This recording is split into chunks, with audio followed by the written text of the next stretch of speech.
Bismillah ar-Rahman ar-Rahim.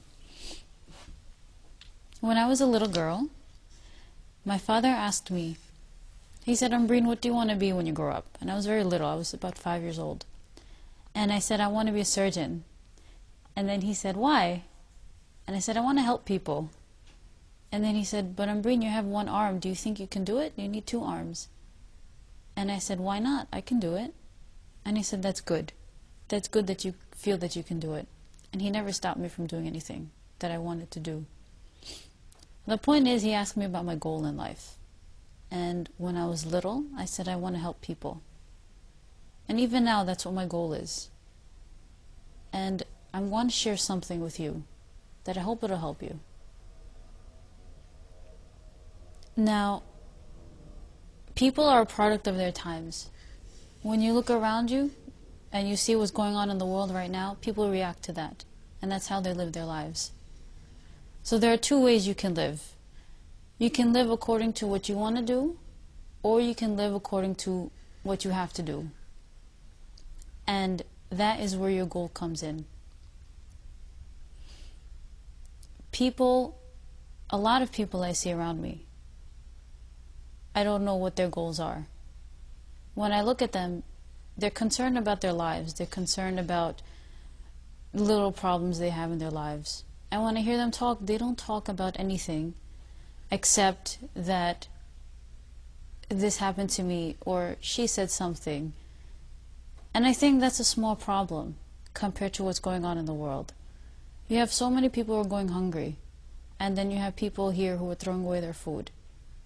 You have people who they sit on the ground to learn, to go to school. They don't have a building. And yet you have some people who don't go to school to learn. And they say they'd rather fail. And sometimes they're happy that they failed. And I think, why are they wasting their lives like this? Because it is a waste. Everybody has intelligence. Everybody has a mind. And I believe that you should use it. You should use it for what's good. But then the question comes, what is good? And you have to dig deep and you have to search. And one principle that I have in life is to accept nothing but the truth. Even if it means you have to stay awake all night to read something and get a message from a book. Or you have to spend your days outside in the cold, standing under a light, reading something, or waiting for someone who can give you a message. But in the end, you have to realize that you're here for a purpose. And you can't live for yourself to the point where you live to do only what you want to do, only what you like. Life is much higher than that. And the best thing to do is live for an ideal. And to live for an ideal, it means you have to find something in life that you can attach yourself to, something higher than just making yourself happy. It has to go beyond that. It has to go beyond the present. It has to go into the future.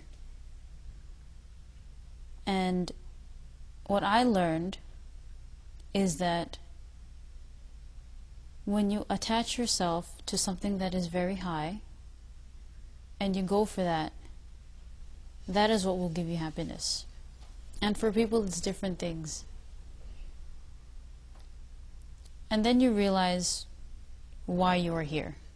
And you ask yourself, what am I doing here? What am I here for? And you have to realize that you're not here just to live and die. There's something beyond that.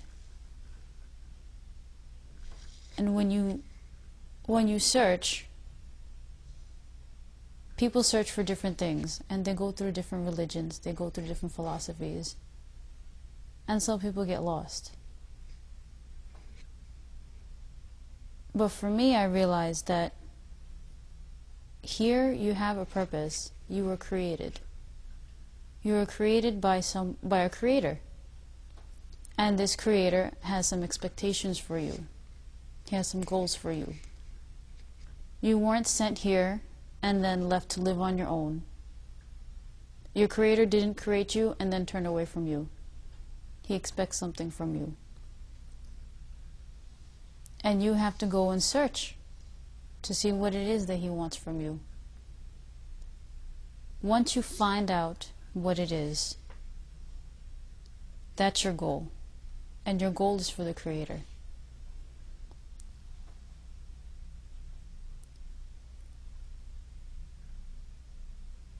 Who are you? That's an easy question. I would be a girl, a young woman. But at the same time, I'm a human being.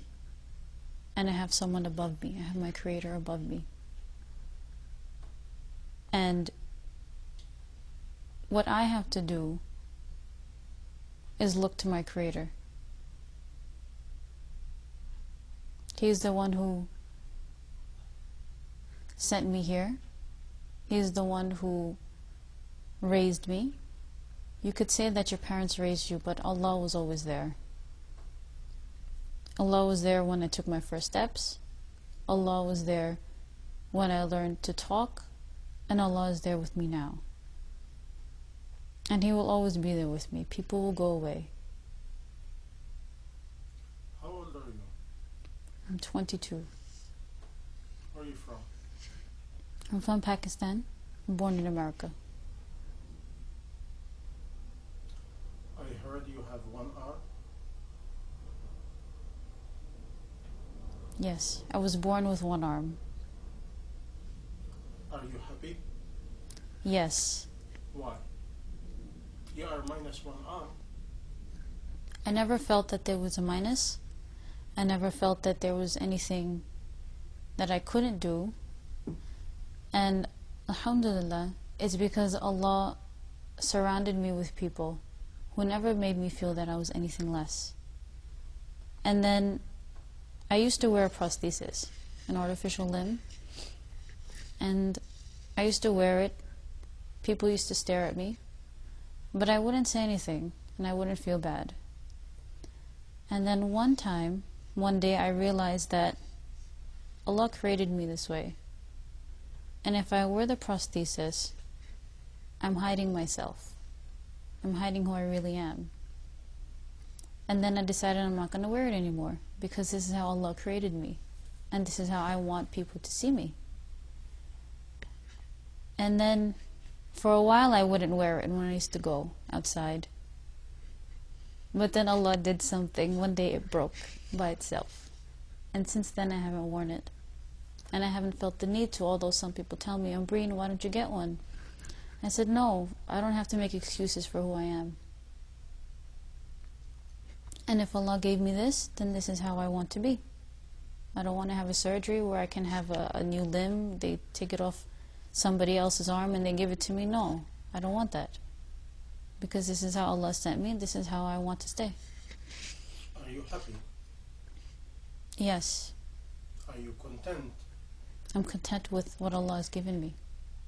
But many people in your condition will be upset and look to another girl and compare. What makes you have this feeling? One time I was in the train and I walked in and I sat down, and this Chinese lady, she used to work with the church, and she looked at me and she said, you know, I noticed that you don't have a left arm, but yet when you walked into the train you were so confident and you looked so confident. And I work with girls who they have everything, but for some reason they're depressed. They have 2 arms, they have 2 legs, they have everything, they're beautiful, but then deep down inside they have something in them. They're empty.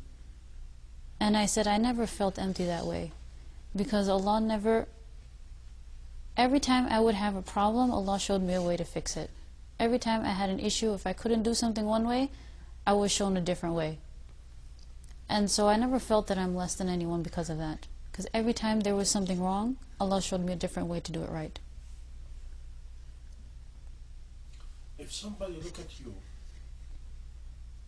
what message you think you have in your face and your voice and your personality?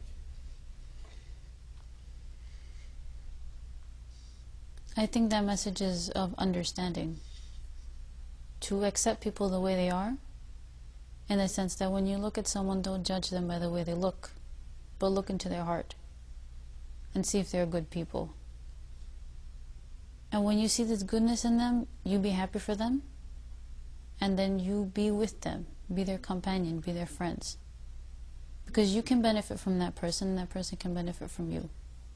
And I believe that if I didn't have this arm, maybe I would have been mean to people, because I would have thought myself better than them. But because I don't have my arm, I'm more compassionate to other people. I like to help other people. And I don't want people to feel that they're any less because of the way they are.